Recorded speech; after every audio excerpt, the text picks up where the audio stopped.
Hi, Ineke, Hi, and welcome Kevin. to everybody to this first of a series of webinars. It references Ineke's book, which I hope you all have the opportunity to buy and enjoy, and to explore in a little more depth some of the subjects that she covers in her book, and also that you have raised yourselves in questions to Ineke. So, Ineke, welcome. Thank you. And perhaps we could just start right off. You selected as the first topic, selecting the right people and building strong teams. So I'd like to ask you, actually, why did you select that as the first topic for discussion? I think basically, if you want a company right, then you need to have the right people. So whatever you do, the first and foremost thing is that you make sure that the selection process is in place, that you make sure that you know where your people are recruiting from. And, you know, my experience, without good people, not good for a company. So therefore, I choose this the first topic.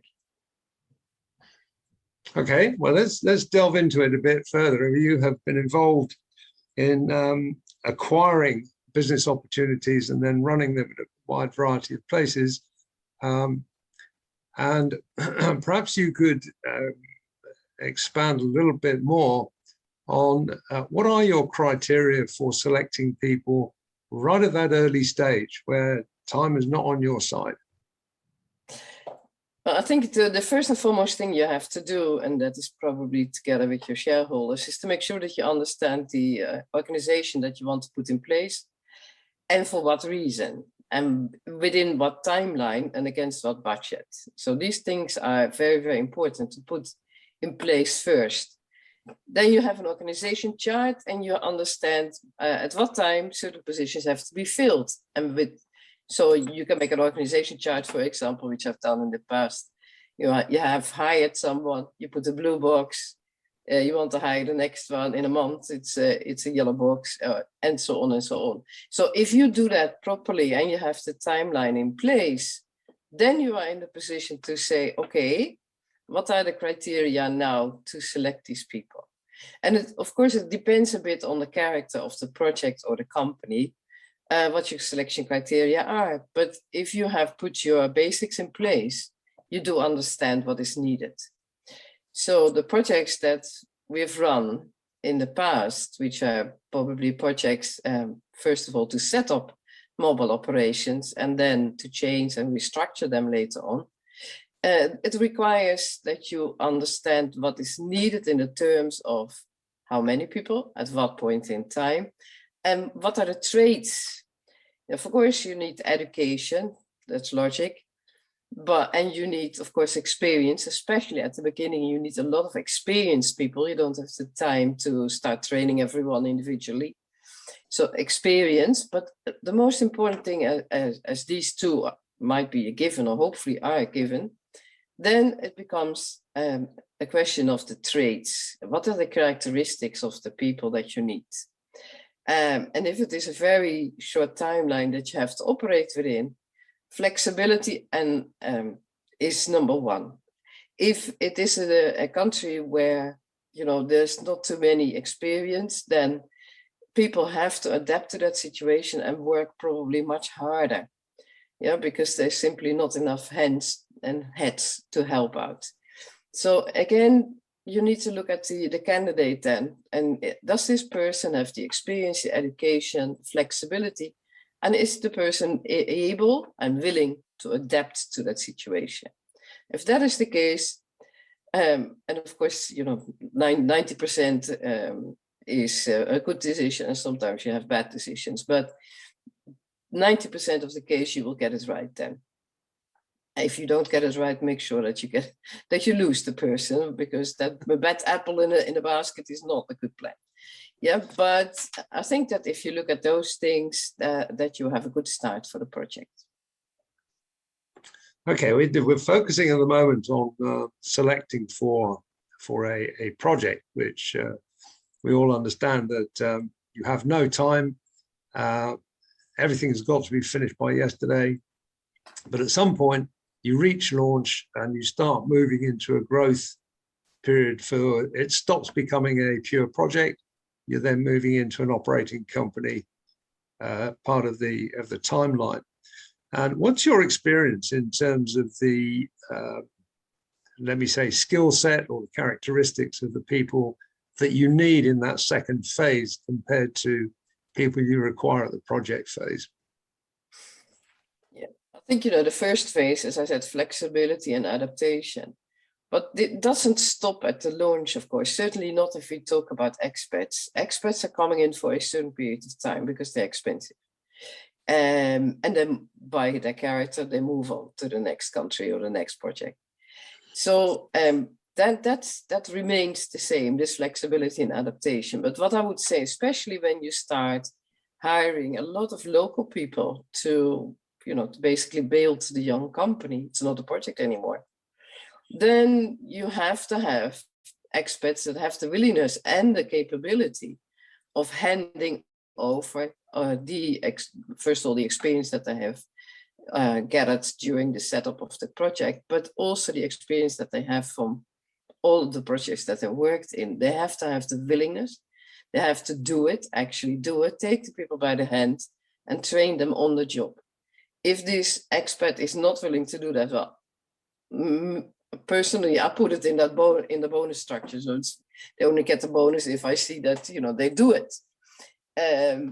But that is of major importance because intelligence is evenly spread all over the world. If you are male, female, yellow, green, purple, it doesn't matter. But it is, of course, that a lot of people have the education perhaps already, but not much experience. And I think that one of the reasons that we hire these expats and that we pay them so well is that they have to hand over that experience and have to have the willingness to do so. So if you see that they're not doing it and they are guarding their own work and they don't want to show or share the experience, then that's not a good plan. It won't last very long, but to make it a part of their bonus scheme is, in my experience, a very good one, because they know that they're moving on to the next stage. They know that they're moving on to the next country, but they also have to know that a part of their income is dependent on this willingness to hand over this experience and knowledge. Yeah, so basically we could categorize that, I suppose. Obviously I've had similar experiences as you, and in essence what you're doing for yourself and for the people that you brought in, you are working your way out of your own job. And it's important, I think, that people come in, understand that actually that is one of their main objectives in my experience. So what we're saying, I think, is that is one of the most important criteria in terms of selecting your expats or your experts. Yeah, I think so too. Because and the other thing, I suppose, that is a sidestep maybe, but that they do it in a respectful way. Yeah, I think respect is number one. Yeah, it cannot be the case that people only want to hand over because it's part of the bonus scheme, but it also has to be done in a respectful way. And as I said, people are intelligent enough to pick it up. So if you see that they are treating newcomers in a way that you don't like, then you also have to make a point of that.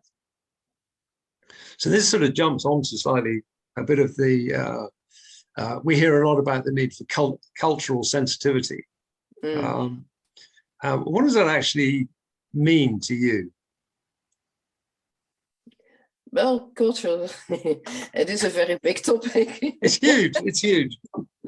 It's a very big topic. So the first thing is that you yourself have to understand a little, as far as you can, the culture that you jumped into, because you're an expert yourself, most cases. So and once you understand it a bit better, you can also give guidance to it. Yeah, I give an example of my own experience where I had to work with people that I didn't know at all, and I didn't know their culture at all. So the first weeks was really tense in a way that we just crossed Yeah, but we didn't connect. So once you start to understand the culture you work in, and that can be, it's an open culture or a closed culture. It's introvert, extrovert, in other words. It's female or male dominated. It's universal, particular. It is, if you can see how that works, then you can adapt better to that situation. That is one thing. That is a culture of basically on a let's say country level. But you yourself, certainly as a CEO, have also the obligation to put the company culture in place. So the way that you behave and the way that you react to the people sets an example. So if you are laughing, the company laughs. Yeah, you're sneezing, company's ill. So you yourself also have to put some things in place that not only you try to see how the culture in the country works, but also how do you want to manage that company. Now, my experience is laughing is the best thing. Yeah, always do it with a joke. And that makes that the tense situation of very tight deadlines, of people that don't know each other, have to get used to each other, etc. That makes it easier because the culture is more lenient in a certain way. Yeah, not in all ways, of course, but in a certain way that you can do it in a cheerful way that makes a whole bit of difference to how the company will be also in the future, because you put it in place. I think what's just got a question in here. I think what is interesting is that the basis of our conversation at the moment is very much on using our personal skill set, your personal skill set. We're focusing very much on the use of your personal experience and your personal knowledge of your requirements in selecting people. Now, we just had a question in here asking, it's from somebody who I have worked with before. So thank you for your question, John. And his question is, have you used any assessment tools to validate your selection processes, which is quite an interesting question. Yes, but that is not at the very start of the project. Yeah, you need to have some time and you need to have the opportunity to do that. Yes, but to answer the question, actually, I have done it several times. Yeah, especially with middle management. And especially with middle management, that is local middle management, because I'm not going to do that for expats. They're supposed to be there for a reason. But for middle management, absolutely. The minute you have chosen them and they start working in the job and they work in that job for a certain period of time, then the assessment is very important. The assessment is not only important to see if the capabilities are what you expected. I think more importantly is to see if the capabilities are there to succeed certain people that by definition will leave. And that is something that you really have to do. And you have to use a good company to do it, to help you.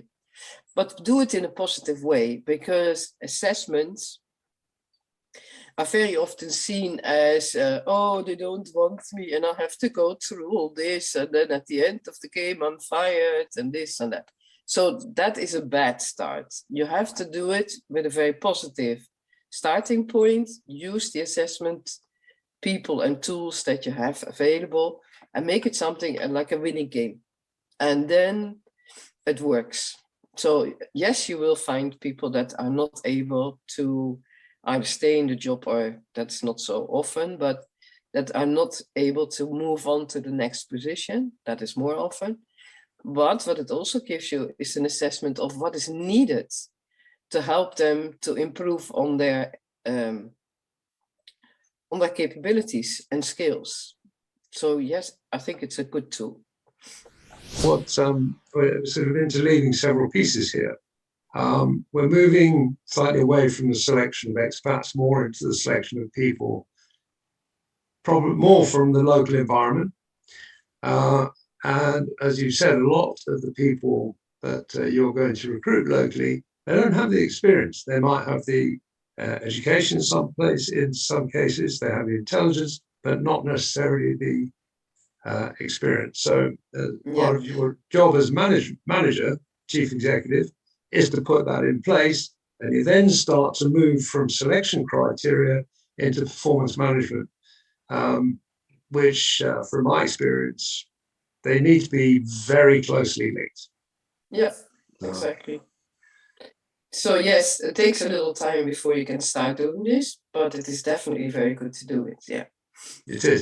And also, with then you started to allude to the need to address partners or shareholder interests, concerns right at the start of a project. And I know you've had experience as well, where those shareholders, they've got their team that they want to place under your control. Perhaps you'd like to expand a little bit on, and we've all faced it, so it'd be helpful for you to expand on how you deal with that. Yeah. Well, yes. No, in cases where the culture is such that every uncle wants his nephew in the company, for example. Yeah, and that is, in a large part of the world works like that. We should not underestimate it. And we also should have, we can't shout and scream about it. We have to be very objective. Yeah. So the first thing that happened to me in Lebanon actually was that Wasta. What is Wasta? Yeah. Well, Wasta was the first Arabic word that I learned, and it basically was the group creators for the group. Yeah. So, and especially in Lebanon, where you have 17 religions in a small country, it is very important for people that they put their family members, friends, etc., in the company, because that makes that they have more power, of course. To try not to do that, because it's not necessarily good for the company to put unexperienced and people there just because of the last name. Yeah, you have to make sure that you, first of all, have your organization chart in place, as I said already, and also that you have your job descriptions mapped out. Now, for a mobile company, this is not too difficult. It's pretty standard. Yeah, okay. Now, in time, it moves a bit on, of course, but basically, you don't have 250 job descriptions. You have about 55 job descriptions. And with the 55 job descriptions, you can make the criteria very objective, because in the job description, of course, you can say this person has to have this education, so many years of experience, these traits, etc. And if then someone comes up to you and says, well, I want you to hire whatever, yeah, lady such and such, or men, I don't know what, then you can say, okay, this is the job description. Your person can apply, yeah, if all those points in the job descriptions can be met. And then you will see, it shakes it out itself. Yeah, because quite often, of course, just because your name is Peter doesn't mean that you can do the job. And that's the best way forward. Make it objective, make it measurable, and don't let yourself be pushed into a certain corner, because in the end, you as a CEO have targets, and you will be fired if you don't meet your targets. It's very simple. And that goes for all the management in the company. So everyone's interest should be to have the best candidate for the job, and to measure that, of course. Yeah. Sure. We just had another question, which we're sort of moving into here, interestingly. I've had a question in from Mike Flynn, who we both know as well. Yeah. And this is right on the money for what we're talking about here. You started to talk about it. Do you change the culture, or do you adopt it? Is the question he's asking. And you have been talking about feeling your way between those two standpoints. Do you change it, or do you just move your attitude towards it? So do you want to expand a little more on that? No, I think, me personally, I want to change it. Yeah. Because I am put in a job in several occasions that I describe in the book as well. Sometimes in a funny way, of course, because it's one big adventure book, not a management book. And when I came to the job, that my personal staff, which is normally also quite a few people, just sit there, eat candies, and drink coffee. If your personal staff is not, sort of how you like to see it, it's not going to work. So you have to do this in a funny way. Yeah, make jokes, make sure that people understand, and also put limits in place. But I am hired to change the company, to expand the network, to change the distribution channels, to all kinds of reasons why. Then it needs to be done in the way that you can work with this situation yourself. So you have to change. You cannot adapt. I don't think that is a very good leadership campaign thing to do. Yeah, you have to be the leader, meaning you set the examples in a nice way. Mm. Yes, and in a nice way and sensitively, but absolutely, you're setting out standards for the company and for yourself, and that forms the bedrock, I think, to paraphrase what you were saying. Yeah. Sort of allied to that, the next sort of part of the topic is, does reputation matter when it comes to the personal selection process? Oh, absolutely.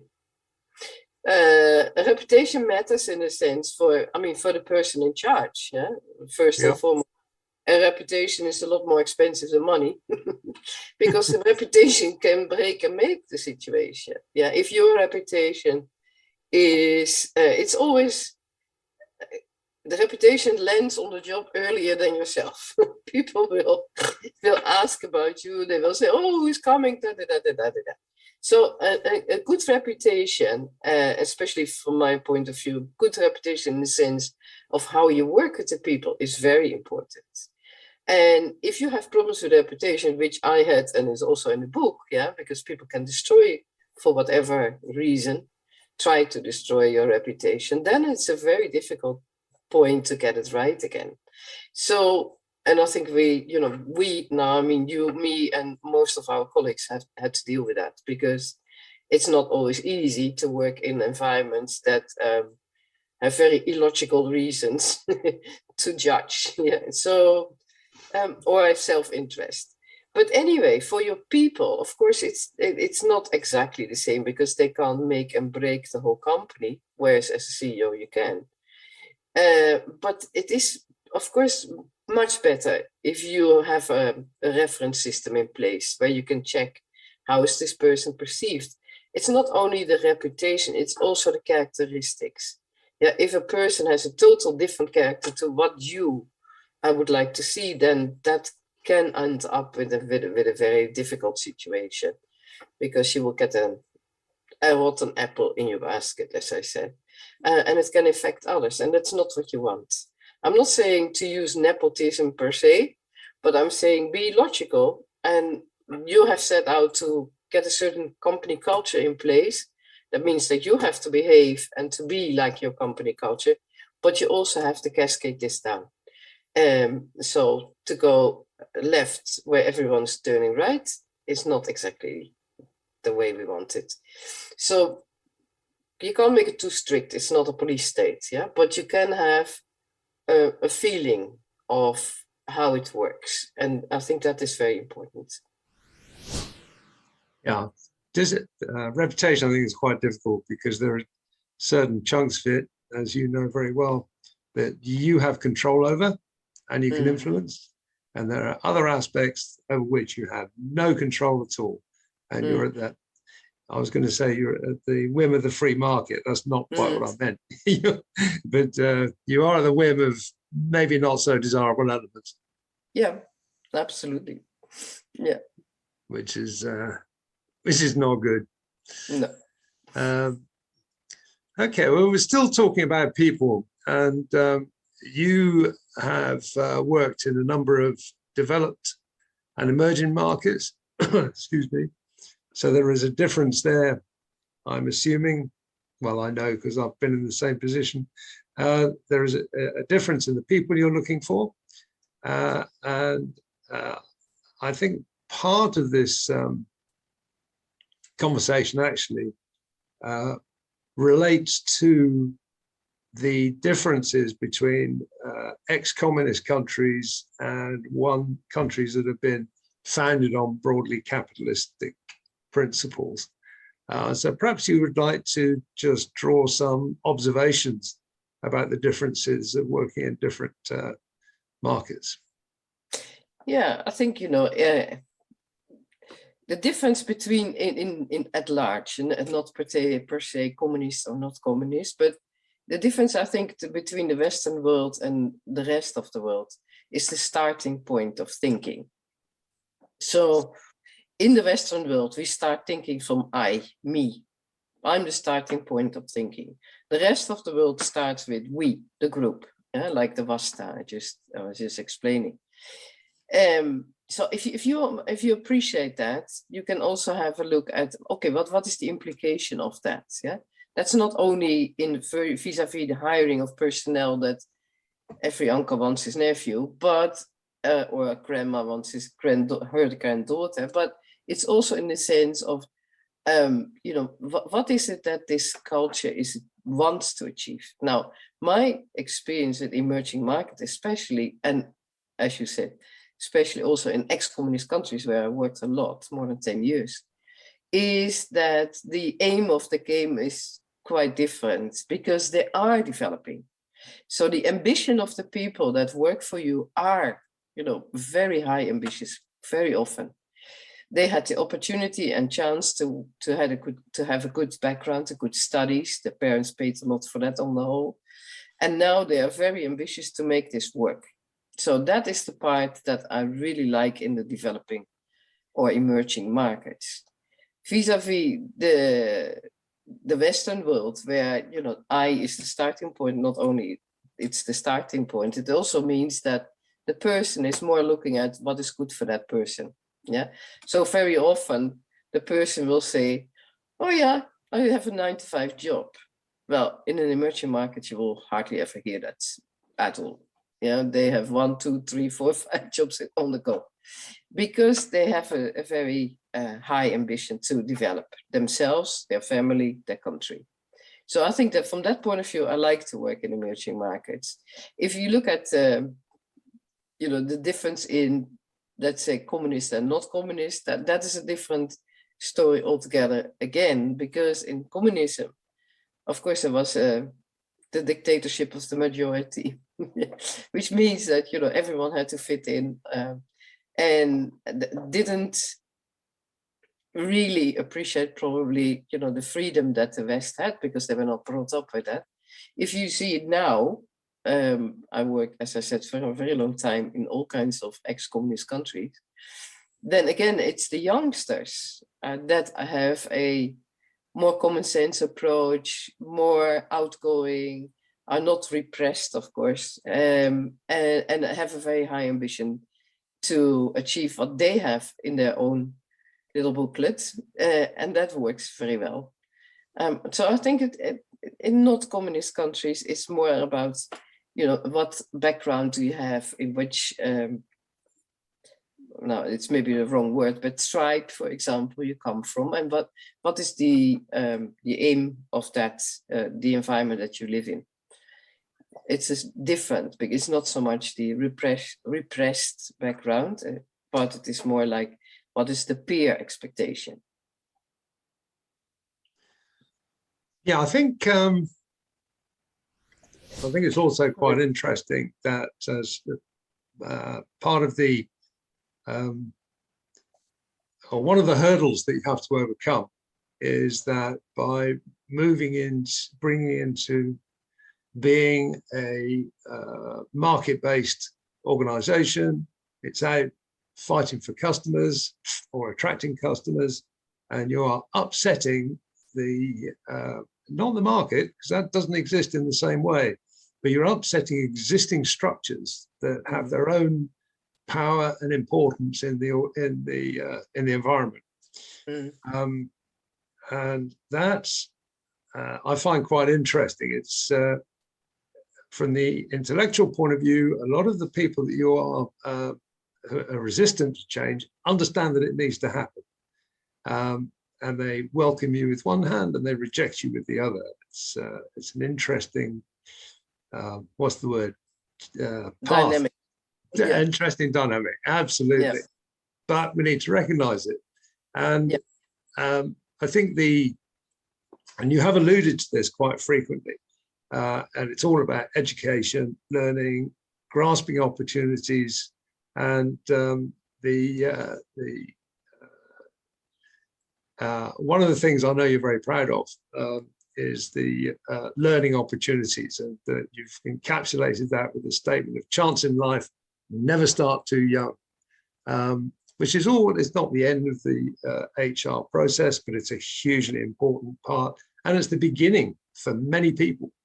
So perhaps you would like to just expand a little bit on the role of the educational element, not just for the young people, but has had in your professional life. Yeah, I think, you and I discussed once before that in certain countries, the country is not geared up to do anything in what was our space then, namely mobile telecommunications. It's all new, and there was no education per se. There was a lot of things are missing. And for example, in the case of Azerbaijan, where I was for 2.5 years, you have Azerbaijan is the 5th oil country in the world. It produces a lot of oil. And the biggest company is BP, and they have a very famous oil university where people go who want to work in the oil industry, of course.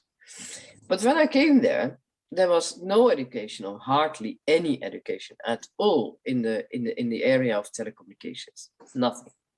So if you see that, then that is an alarm bell, because the telecommunications industry normally contributes a very big part to the economy.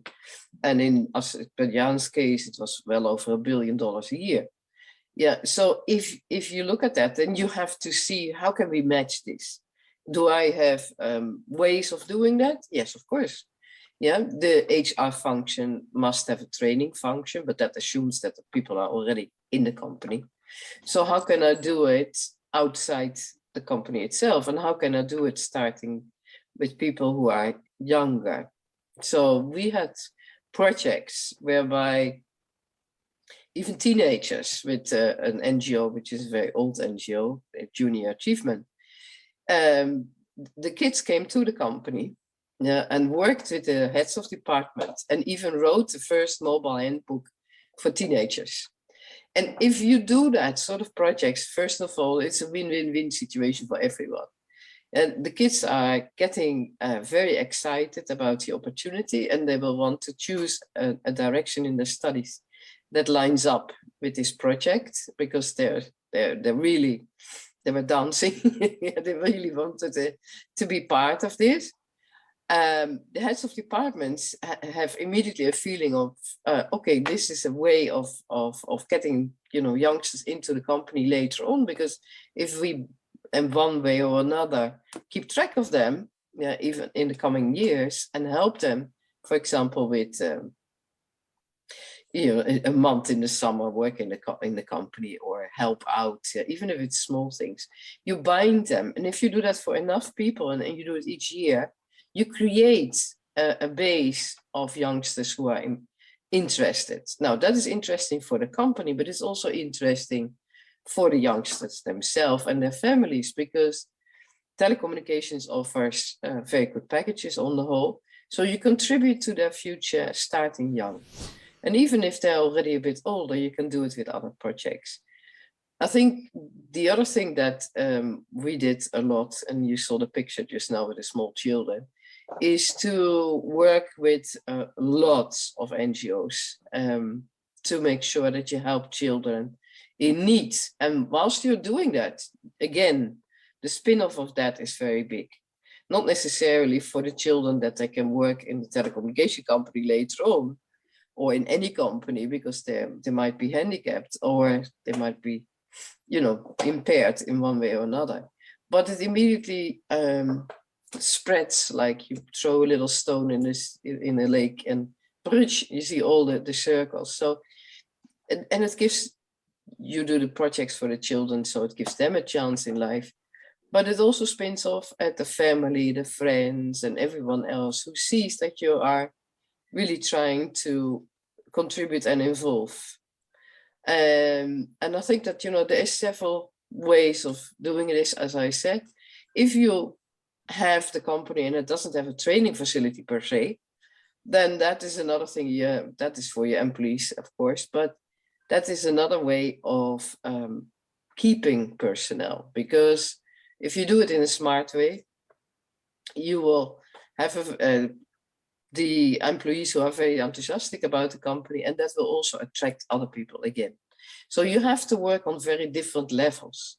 And the most important thing as well is that you work together with the education system. Yeah, so you task your HR to go out to fairs, to talk to universities, to make sure that you're out there. And what I did in several countries is to get an assessment of in which percentile of the labor market do I work. Yeah, so I always want to be maybe not the number one, but certainly number 2 or 3. I want to be seen as a very attractive employer. And that helps as well. So if you put the whole package in place, you can go very far and change the situation. Yeah, you can. You can change perceptions hugely. I mean, yeah. In working in Latvia, when I first went out there, we were branded and labelled in the press as the colonialist Brits come to mop up Eastern Europe. By the time I left, the company was the #1 choice of graduates to come and join. So that illustrates exactly what you're talking about. And it wasn't just about telecoms. It was all the disciplines that actually were missing, like marketing, sales, all of those disciplines that we were able to introduce and provide avenues for. So yeah, absolutely. I'm not talking about telecoms engineers. I'm talking about industry telecoms. And of course, we need all the disciplines. But even if it's marketing, for example, as a course, then they have to have an awareness of what this means, because we have marketing budgets that are mind-boggling for a lot of people. Yeah, so even there you have to, you know, like you say, to make sure that your brand awareness is there, that people understand what it is that you're doing. Yeah? That's true. We just had another interesting question in here that you and I haven't talked about this from John again. As a CEO, how much has the sustainability agenda played into this, the ESG agenda? And you and I haven't talked about this at all. No, but I think, nowadays, of course, I mean, well, nowadays, that maybe that's not even correct. I mean, I already participated in an EU research back in 2006 or so, where the EU did a very big project on what it is that means the mobile telecom industry uses in energy, and how we could improve on that. And when they first asked me to participate in a sustainability project, I said, what are you talking about? I'm running each and every base station on a generator, so I'm the worst ever. And they said, yeah, that's exactly what we want to know. So yes, but more recent projects, and I'm not, now, you know, the last time I was a CEO of a mobile company, some time ago now, but one of the last projects I did was data centers. And the data center that we were building, it definitely, the specifications were not only it needs to be a tier 3 data center, which means it's Fort Knox from a security point of view, but also it needs to be 100% sustainable. Yeah. And that means that we're running this whole data center on water. Yeah. So I think, yes, it is very important. And even a long time ago, I commissioned projects with solar when hardly anyone was doing anything with solar, because in conjunction with that research, I thought, okay, let me try and pilot this. Yeah. So that is definitely, and I think today you cannot make any decisions if you don't consider the opportunities there. And if you look at the projects that are now initiated by the GSMA, for example, in our industry, as an example, that is all revolves about, sustainability. Yeah, how do we get the telecom sector, who we are using an awful lot of energy, right? So all these projects are initiated, and I'm a very big fan of that, to be honest. That's fine, yeah. And I think it's the job of a CEO to do these things, yeah, to look forward and see what's available and how can we utilize it to the benefit of not only the company, but also the country and the climate, etc. Yeah, it's a hot topic, as we know, but just and has become increasingly so in the past few years. But it's, from my perspective, it's incumbent on all of us just to find ways of avoiding waste.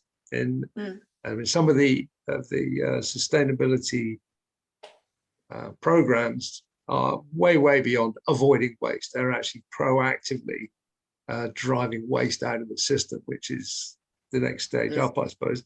But I think also telecommunications is, in some ways, it is a unique industry, not just mobiles, but telecommunications, because a lot of its attractiveness, perhaps, is that you can substitute telecommunications activity for something else. So you don't need to get 50 people on an aeroplane, get them all to one place to have a discussion, pick up the phone. And I think whilst we do need to reduce the cost of base stations, data centers, etc., we also need to recognize that the contribution in the broader sense is huge, just by existing. Yeah, that's absolutely correct. And if you look at the London School of Economics, who have done a lot of research into this, you can see the contribution in the sense of, how is GDP growing because of, then I'm talking mobile, because in a whole lot of countries, there was no other infrastructure than mobile.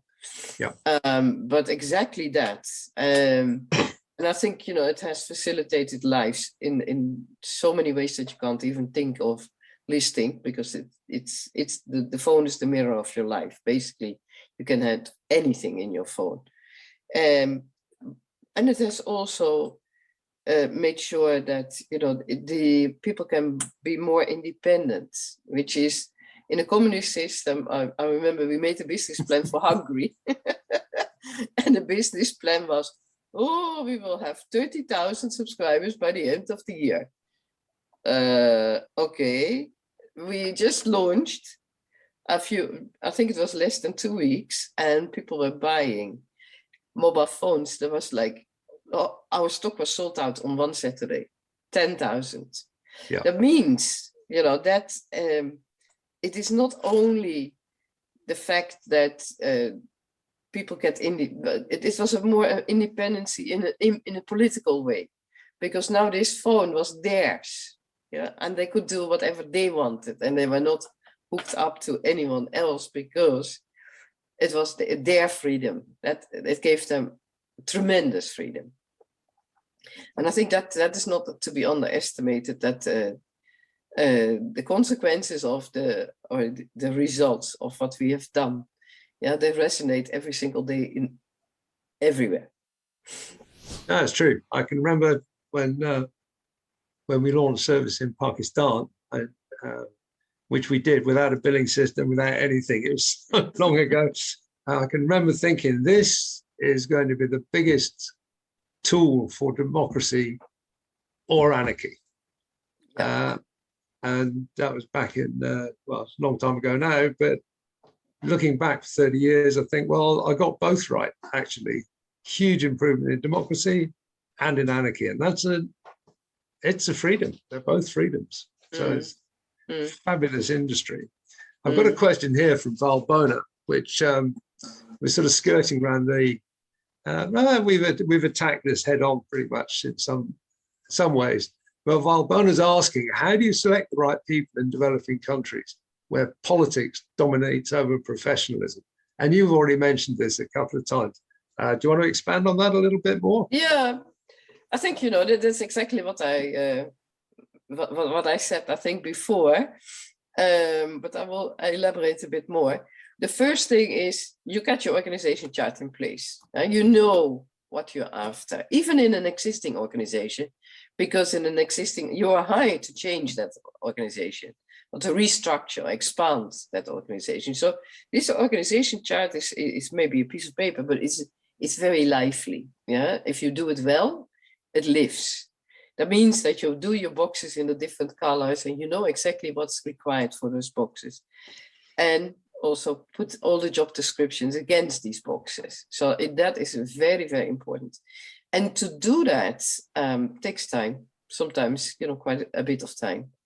And yes, and then politics kicks in. Yeah, and then they say, oh, no. You can't do that and you can't do this. So, well, I can actually. But the way is how? And so to make sure that you make it objective, that you have all the paperwork in place, that you can say, this is the job description, does your candidate match all these things? That's one point. The other point is, how do I implement it? Well, from my point of view, with a big bang. On one day, 1 minute, 1 hour, then it is done.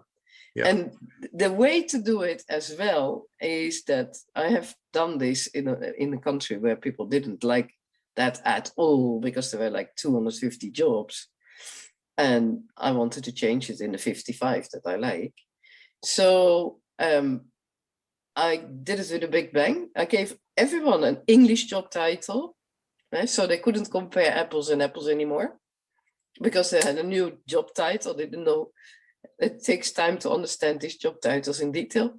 Everyone had an English job title and everyone gets 2% increase today. And that's it.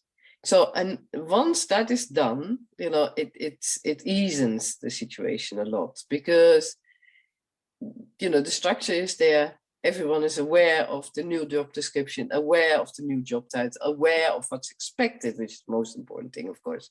Whatever job title you put on it, what are the expectations and how are these measured? So that's the way to do it, and to make it as less politics to involve as minus,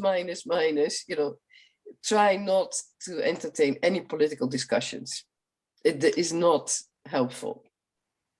Big bang. No, that's very true. And I think if I could just say, we're coming to the end of our discussion now. So if anybody has got any more questions that you would like us to address on the subject of people, then please get your questions in now, because we will be closing off fairly soon. I was going to ask you just to perhaps summarize, Ineke, but I've just had another question in here from Mike Flynn again. He's saying, as a CEO, where would you recommend searching for your senior management? Nationally, internationally, headhunters, word of mouth, etc. Which actually is a really good way, I think, of sort of closing off this topic. Yeah, I think, you have to take, first of all, you have to understand your budget and what is important for the future. You can say, I'm going to hire expats. Well, expats is an expensive hobby. So that is only a short-term solution, right? And it must have a specific reason to do that. I think that the other next step would be to repatriate people who worked abroad and try to get them back to the country. Yeah. It's not as easy as it sounds, because they are regarded as different. Yeah, so you need to be sensitive of that.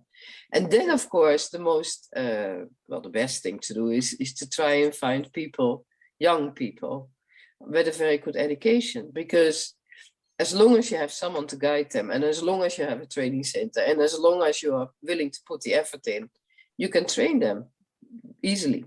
Yeah, and to a large extent, it is better to start training up young people in the company, because they immediately involve themselves in the company culture. They have a lot of youngsters around them, so it's fun for them to work in the company and to work with young people. So I'm a very big advocate of doing that, actually.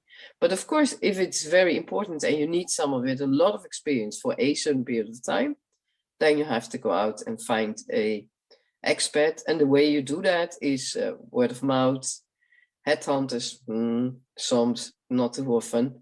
But you know, in our world and in most worlds, of course, it's knitted. Yeah, we are in a very close network, so we have lots and lots of people that we can ask. Okay, great. Well, I think that's a really good summary of where we how we approach the topic, and we've had a lot of discussion about what you do with the people once you get them in, and how to start the process of transforming the business or creating the business. Both important. So perhaps if we could just conclude now, Ineke, just by talking a little bit about the management services element, and also to say thank you to everybody for listening. Would you like to close it off, Ineke? Yeah, I think, you know, you see here I'm not going to read the words to you, but both Kevin and myself are working as advisors, board members, coaches, etc. Because the reason that the reason why I wrote the book was to tell the adventure, how we built a mobile world. But the underlining topics are, of course, the topics that we are discussing now. And these topics are relevant for every company in every country, and no matter the size of the companies, certainly when they're startups, this kind of experience is very welcome.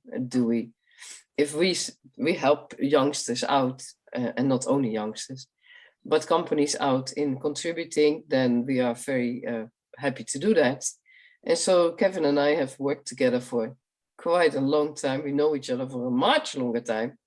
And we did all kinds of projects, not necessarily mobile telecommunications, as I said now, but projects that have a technology aspect to it.